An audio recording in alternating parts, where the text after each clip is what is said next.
Romeo. It's starting to rain just as I set this up, but my project for today is to take this cushioning here and get it reupholstered.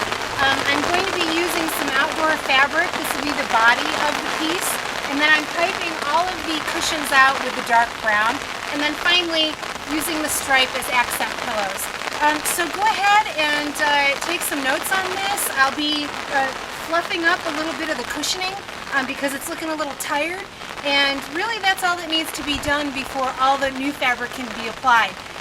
Now that I have all the pieces down in my workroom, I can start attempting to figure out how much fabric I need to accomplish this entire project. One of the great things about this fabric in particular is I've taken really good care of it. I brought it in every time it rained, so there's no wear and tear at all on the fabric itself. It's just a little bit dirty. It sat out near a fire pit, so it's got a little bit of charcoal dust on it. So that's really the only reason why I'm doing it. And also it's looking a little bit tired because some of the foam has kind of got a little worn spot in it. So I'm going to address those issues. If you can kind of see here, depending on what kind of outdoor furniture you have, mine in particular has these really nice Velcro tabs at the bottom already sewn in, so that if it's a windy situation, these are going to stay nice and put. So with my seats and my ottoman covers, they both have all of the Velcro sewn on them already. So my plan is I'm just going to get new fabric for the top and for the welt cording along the sides, and I'm going to reuse the bottom fabric and save me a lot of time because when you're sewing little tabs like this is the most time-consuming part, I feel, of the entire project. I go ahead and I grab a cloth tape measure, and I measure the project from seam at the front to seam at the back. So once I get that measurement, in my case it's 27 inches, I can go ahead and figure I have 5 of these, so I'll need 5 27-inch increments to get this fabric on the new fabric. And then I can go ahead and do the same thing with the ottomans. The ottomans are a little bit smaller, so I can go ahead, take the tape measure, go from front to back, get that measurement, and go on from there. So I also have these back pieces. Now the back pieces, I'm going to take top to bottom. So I get my tape measure out, I measure that up to the other seam, so that's 22 inches. Making sure that along the way I'm adding ½ inch for each seam, top and bottom. That's my seam allowance I'm going to want to leave on the entire perimeter of my new fabric.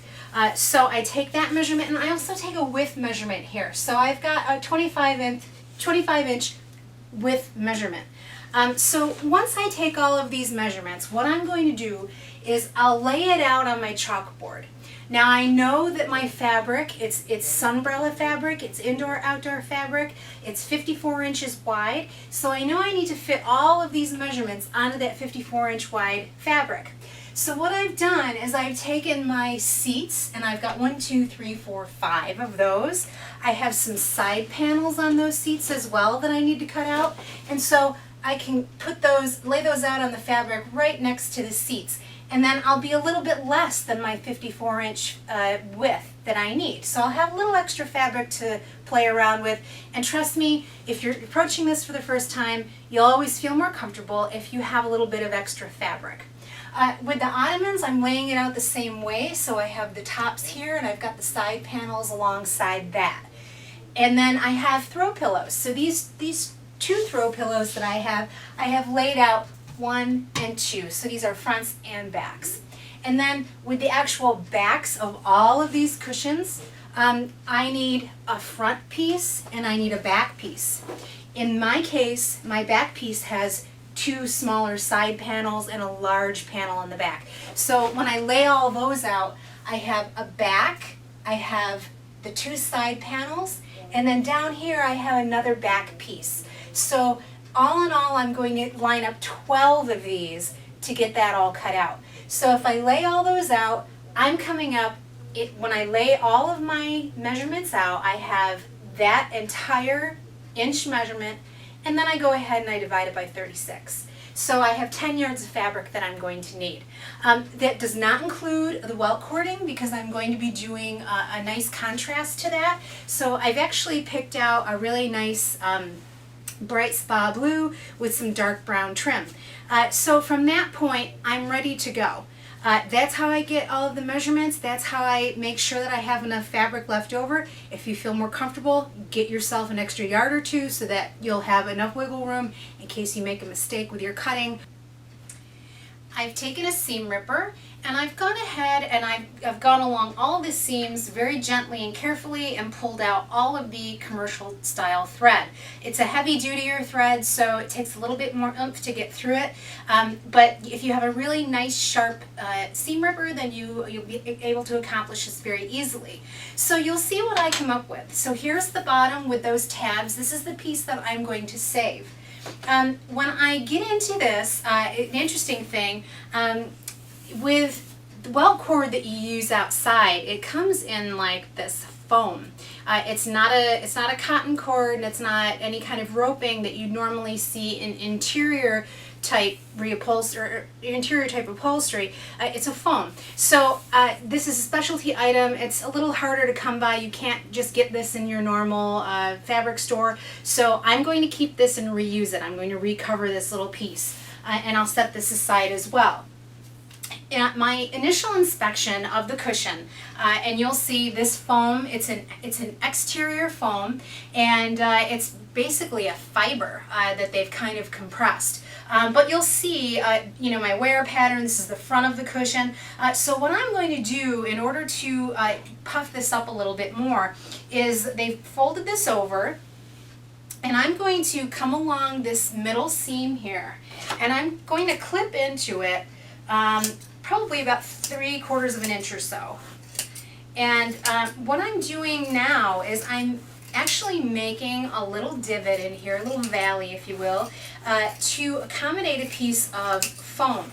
Now I could go out and I could get the same exact type of fiber foam that you see here, but I did have some extra foam laying around the house from an extra project, and this actually won't see weather like most normal outdoor furniture pieces will. So I'm going to go ahead with the regular foam to fill in this little divot valley here. So I've pre-cut this. And in this valley, I'm simply going to take, it's probably about 1.25 inches thick, regular foam, and I'm going to crunch it and push it into that valley that I just cut. And you'll see from the profile that all of a sudden I've made this nice and even and smooth, and I've really taken care of that divot. And even though I keep my exact pattern pieces the same exact width dimensions, this will puff that cushion out really nicely.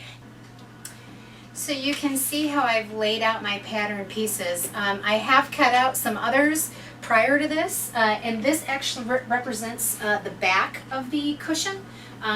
So when I open this up, I can see that there's not as much wear and tear on this. I don't need to actually fill this with foam. So all I'm going to do is I'm going to take some polyester fiber fill sheeting, and I'll cover this over just before I go ahead and stuff that back into the casing. So I'll put this aside for now. And the really neat thing here, I have some T-pins, and the T-pins are super heavy duty. They're 2¼ inches long, and they're really great for going through this sunbrella fabric. So I have a right panel, a left panel, a front, and a back. So I'm going to go ahead and cut those out, and then I'll show you exactly how to do the cutting on the welt cording. First thing I need to do is to take this foam welt cord and place it on top of my fabric that I'm going to be using. I need to determine what the width of that fabric needs to be in order to cover this piece of foam. So I take the edge and I fold it over the top, and then I take my cloth tape measure and I butt it up, the tip of it, right in close next to that piece of foam. And I simply adjust this around until that little, from the tip to the edge, measures 1/2 inch.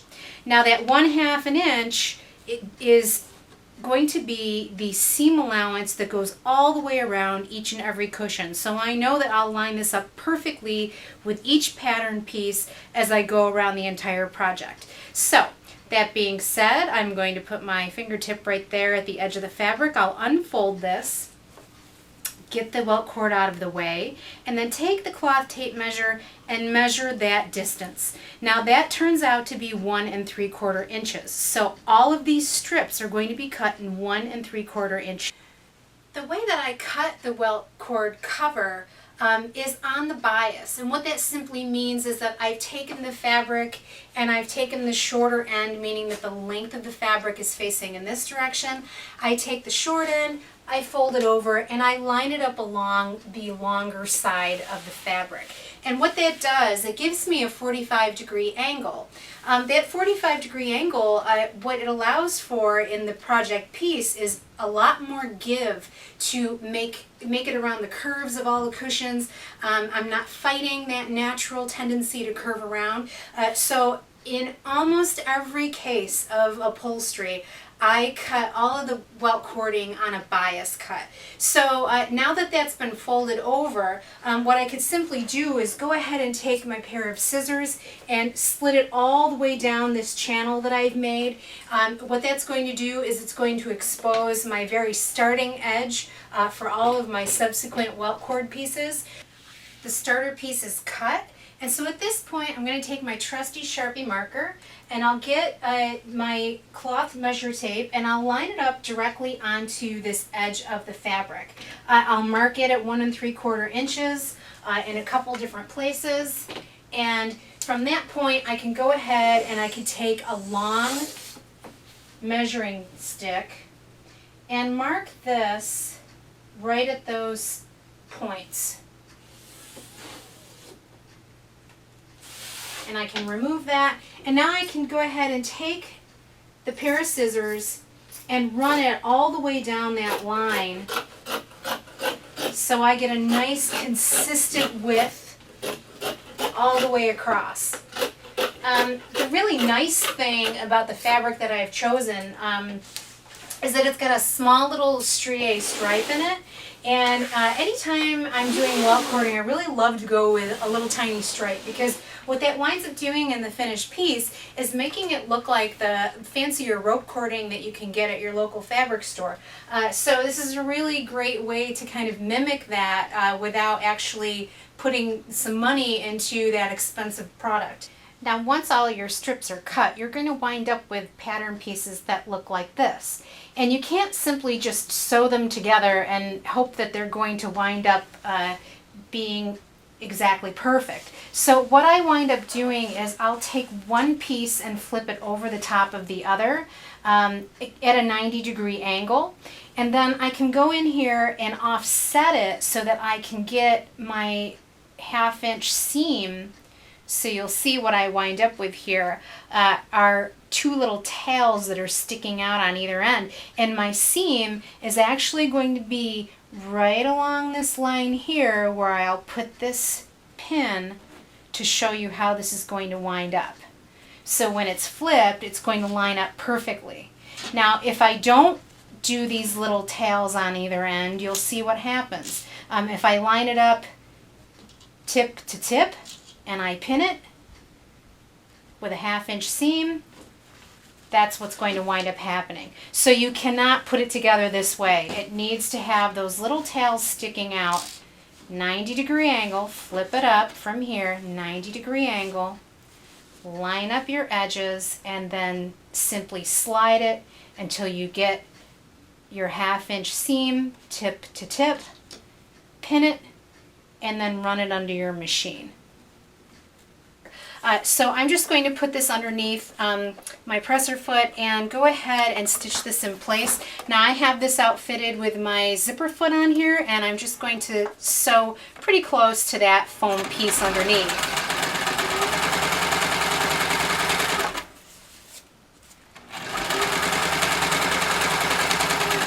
Now you'll notice that the foam piece starts right about here, and I have a little tail here, and that's That's been done on purpose, so start about an inch and a half down from your finished edge of your fabric. Once your welt cord is sewn in place, you'll see the stitching very close to the foam cord underneath, and I've got my 1/2 inch seam allowance all the way along, and so that's nice and finished and ready to be applied to the new fabric. So I'm fortunate enough to have 5 individual pieces for the cushions on the seats, and I have 6 individual pieces for the cushions on the backs. Right now I'm going to start on putting one of the backs together. I've already completed one of them, and so this is what it winds up looking like when it's completely finished. I've got this really nice contrast welt cord. I've decided to put on a couple of straps along the back that's going to attach to the metal frame on the sectional itself. So I've attached those as well, and then I've gone ahead and I've simply slip stitched this entire thing along the bottom. So that's already stuffed. It looks brand new. It's been wrapped in the polyester fiberfill fabric. So that's ready to go. And great thing about this is that I can now take this as a reference when I'm putting my new pieces together. I can visualize how the welt cording needs to go and what I need to do with it in order to manipulate it to look like this when I sew it back together. So what I'm going to do at this point is these are the 3 pieces for the back, and I'm going to simply pin these together and sew them. Now, let me simply say something about what I'm doing here with the thread. You know, you really do need to have a commercial type sewing machine.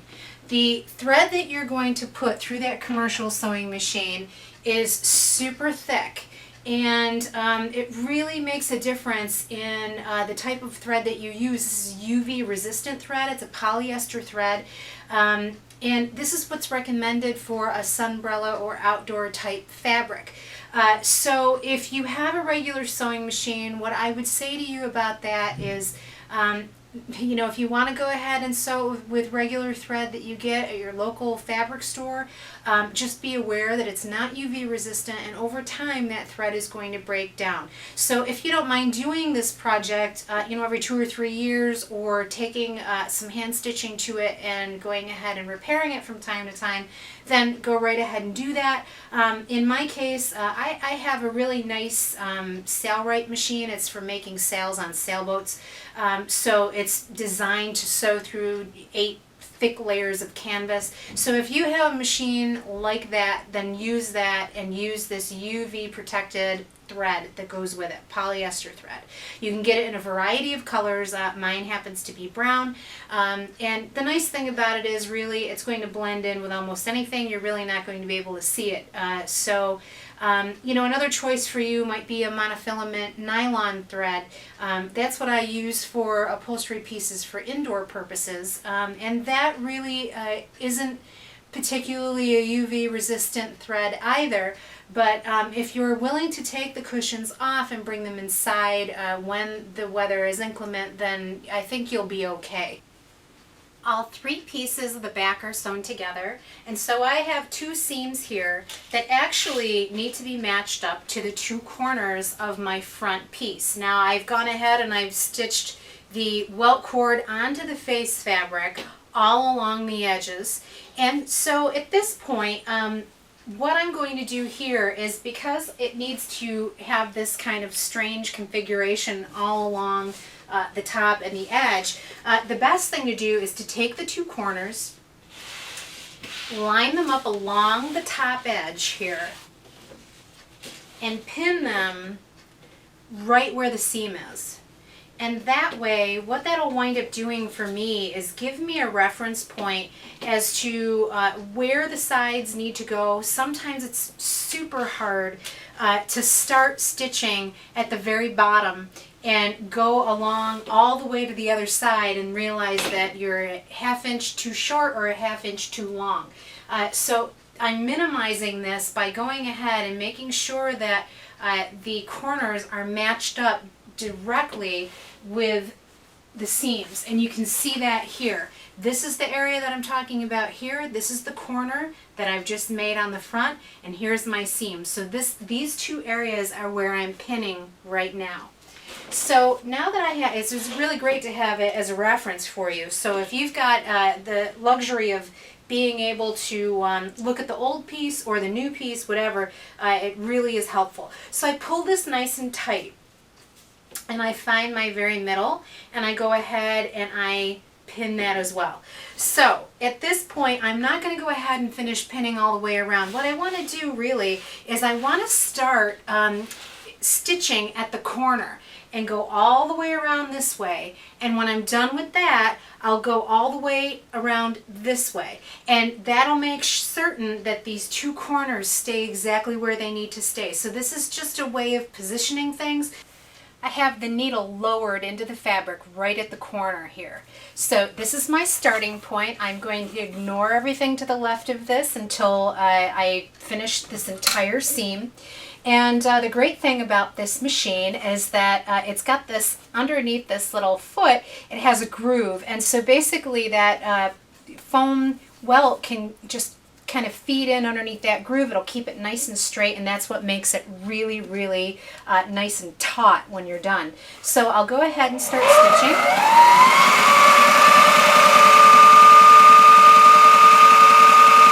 And I'm making sure that my right hand side is lined up with my fabric underneath. I'm at the other corner now, and so I'm going to make the turn by raising the presser foot and pulling the fabric toward me, this top fabric, and then I can lower it again.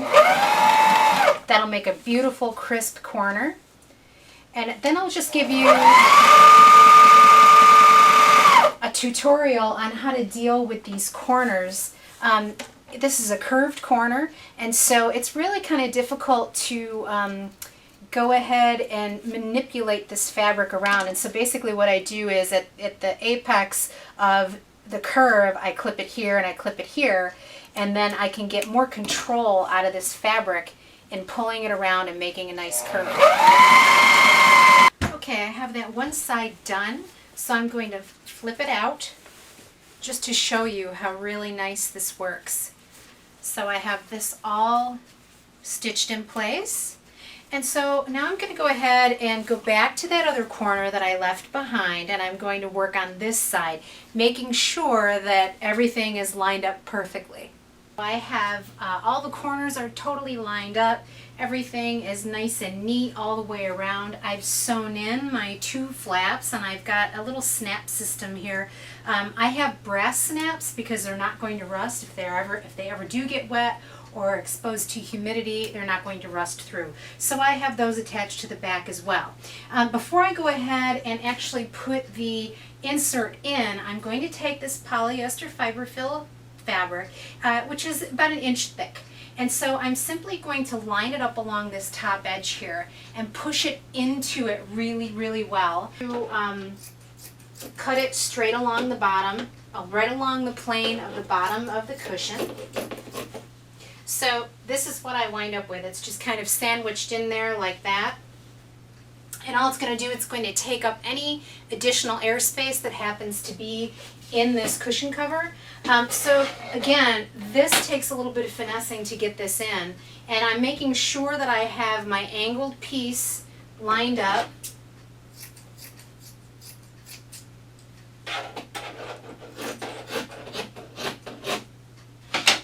With the angled piece on the cushion cover. So if you have any unusual configurations, what I would say is to take any unusual piece and put that in first. So I'm going to start with that angled portion and put that directly into the corner. This is the point where these T-pins are really, really helpful. They're super heavy duty. So I do have to kind of manipulate this a little bit in order to get this turned up the proper way. So I flipped this fabric under a 1/2 inch, and I meet it 1/2 inch up on the other fabric, and I pin it in place. And this is temporary because I'm going to go back and I'm going to even all of this out as soon as I get everything pinned in all along the entire length. And that's how I do it. I pull it nice and tight and then I pin it in place. And you know, quite honestly, these pins just make it so much easier. So here's how I slip stitch this together. So I have my clear thread, and I'm really sorry about that you can't see it, but you can see the technique of how I do this with the needle. I go ahead and I take the point and I put it through the fabric underneath and then through the fabric on top, and just continue on in this manner, pulling the thread nice and tight after each time you go through. And you can continue this all the way along the entire length. The hand stitching is all done. So this cushion is complete, and I'll go ahead and I'll demonstrate a seat cushion for you so that you can see how the exact same principles apply to any shape of cushion. I've started this project by going ahead and stitching on the welt cording. So the welt cording is done, and basically what I do here to get these nice crisp corners is I clip the welt cording at the corner and make that nice crisp turn. So when it's done, you'll be able to see a little peekaboo of the finished fabric from the top peeking through. So that's how I finish this. Now again, I'm going to go back to that same theory about seams and starting at certain points where the seams are. So I have to sew the side on, and I'm referencing how this is going to go. This corner needs to be lined up with this corner. So I'm going to go ahead and I'm going to line this up directly at the corner and pin it in place. And this is where I'm going to start stitching. So I'll do one on this side, and then I'll do the other one on the other side. And I'll be clipping around the corner. I'll be clipping the welt cord around the corner so that I can make that turn and have it look really nice and neat. And so this is where this corner is going to wind up, and I'm just going to pin it in place here so that I know where to start stitching. So you'll see I started at the corner and I came around and followed this configuration for the side panel and wound up here. So I'm simply going to do the exact same thing on the other side, start at this corner and go all the way around and make that configuration. Okay, so this is a little different. So now we have everything finished on the inside. I flip it this way up, and I'm going to put right sides together with the old fabric on top. And what I've done, again, lining up all of the corners first, line up the corners, pin them, and then go ahead and pull it nice and taut and then get your centerpiece and pin that. And so I'll just show you briefly how I do that. So I get one of my really nice T-pins. I line this up right at the corner and I pin it. And then I pull it nice and tight, locate the center, and pin it again till I get all four corners, and then I'm simply going to start at one end and go all the way around. Okay, everything is sewn together.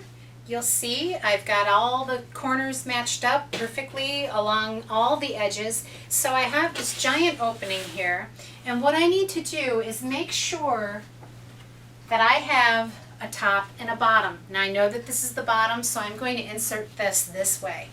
And again, it's going to take a little bit of finessing to get it in there.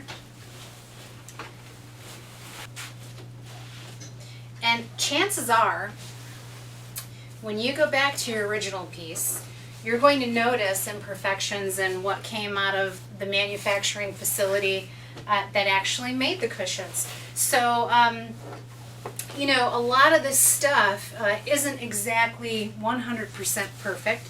So if you feel like you're not going to be able to get this quite right, I wouldn't worry about that, because the stuff that you're buying probably isn't 100% quite right either. So trust me, you're going to make a nice product here. I have one last example to show you of the throw pillow that goes along the sides of the entire sectional. So I have front and back cut out. This is the original, and I have my welt cord already covered. that I've pulled off of the original pillow. And so basically all I'm going to do at this point is go ahead and at the bottom of the pillow I'll line up my welt cord and start stitching this on onto the right side. And so once I get that done, I can go ahead and meet this welt cord together, remembering that I have the ends that are open and I can slip one piece inside the other. Once you have all of your welt cord attached to the face fabric, you can then take your backing fabric and place it over the top, matching all of the corners, and then take your T-pins and pin all of those in place.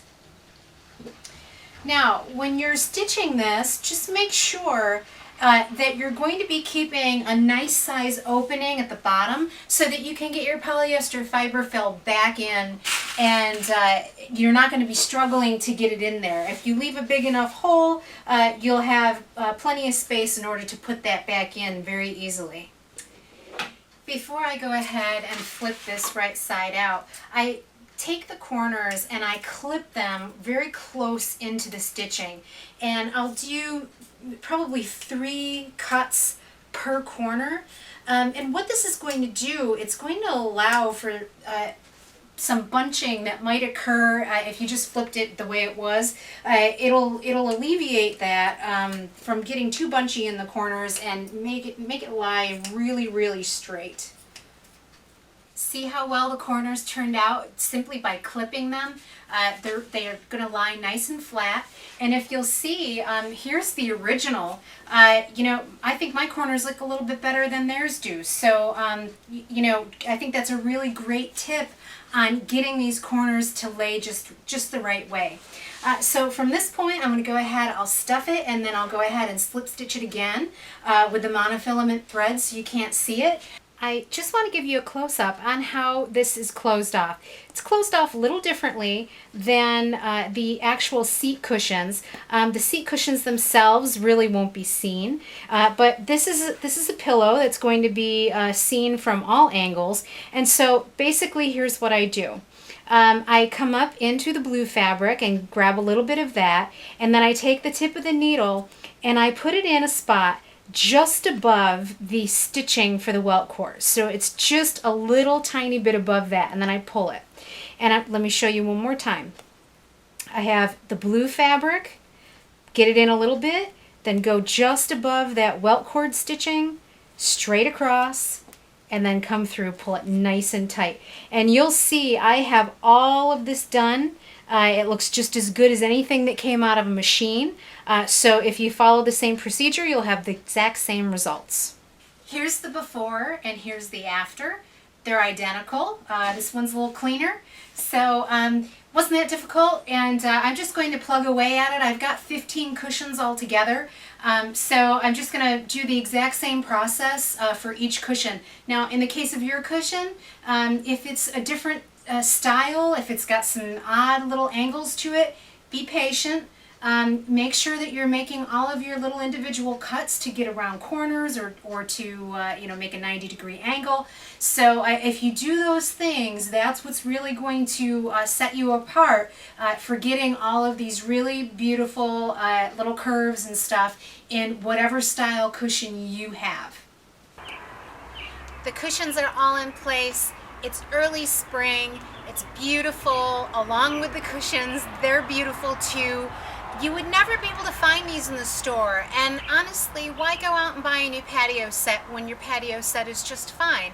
It didn't take a whole lot of effort. Yes, it was time consuming, but it's not an intimidating project. This is something that everybody could do with just a little bit of patience.